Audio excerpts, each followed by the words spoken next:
bagaimana kabarnya anak-anakku semua? Ibu harapkan kabar kalian baik-baik saja.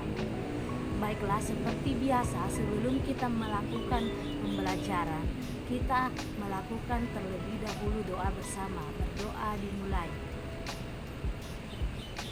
Selesai. Nah, pada pagi hari ini kita akan membahas tentang organ pernapasan pada manusia. Adapun tujuan pembelajarannya yaitu peserta didik mampu mengetahui organ-organ pernapasan pada manusia beserta fungsinya. Tetapi sebelumnya Ibu ingin bertanya, ada yang tahu atau ada yang pernah dengar kata bernafas? Nah, bernafas adalah suatu proses menghirup udara yang mengandung oksigen atau disebut O2 dan mengeluarkan maupun menghembuskan udara yang mengandung karbon dioksida yang biasa disebut dengan CO2. Nah, itulah yang dimaksud dengan proses bernapas.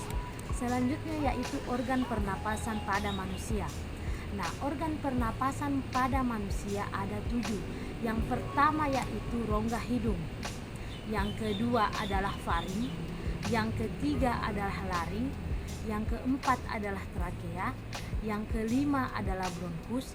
Yang keenam adalah alveolus. Dan yang terakhir adalah paru-paru. Nah, ketujuh organ ini memiliki fungsi masing-masing. Yang pertama yaitu rongga hidung. Seperti pada gambar di samping, rongga hidung memiliki fungsi yaitu menyaring udara yang masuk dibantu oleh rambut hidung dan selaput lendir. Nah, disinilah udara-udara yang kotor disaring oleh hidung sebelum masuk ke dalam paru-paru. Selanjutnya, organ pernapasan yang kedua adalah disebut organ faring. Nah, faring ini berfungsi sebagai organ yang menyalurkan udara ke dalam laring. Jadi, faring berfungsi untuk menyalurkan udara masuk ke dalam laring. Selanjutnya, yang ketiga adalah organ pernapasan yang disebut sebagai laring.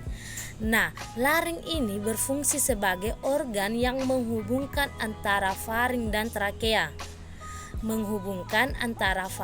trakea. Selanjutnya yaitu organ pernapasan yang keempat disebut dengan organ pernapasan trakea. Nah, organ pernapasan trakea ini berfungsi sebagai organ yang menyaring udara dengan bantuan rambut getar. Nah, trakea ini juga berfungsi sebagai organ yang menyaring udara dengan bantuan rambut getar. Yang kelima adalah bronkus. Nah, organ bronkus ini berfungsi sebagai organ yang mengalirkan udara masuk ke dalam paru-paru. Yang keenam adalah organ yang disebut sebagai alveolus, berfungsi sebagai tempat pertukaran oksigen dan karbon dioksida. Jadi di alveoluslah terjadi pertukaran antara oksigen dan karbon dioksida. Yang terakhir adalah organ pernapasan paru-paru. Paru-paru merupakan organ utama pernapasan pada manusia. Nah, pada paru-paru ini terdapat selaput tipis yang melindungi paru-paru. Selaput tipis ini disebut dengan selaput pleura. Disebut sebagai selaput pleura. Nah, itulah tadi materi yang Ibu sampaikan tentang organ pernapasan pada manusia. Ibu harapkan anak-anakku semua sudah paham dan bisa mengerjakan tugas yang Ibu akan berikan.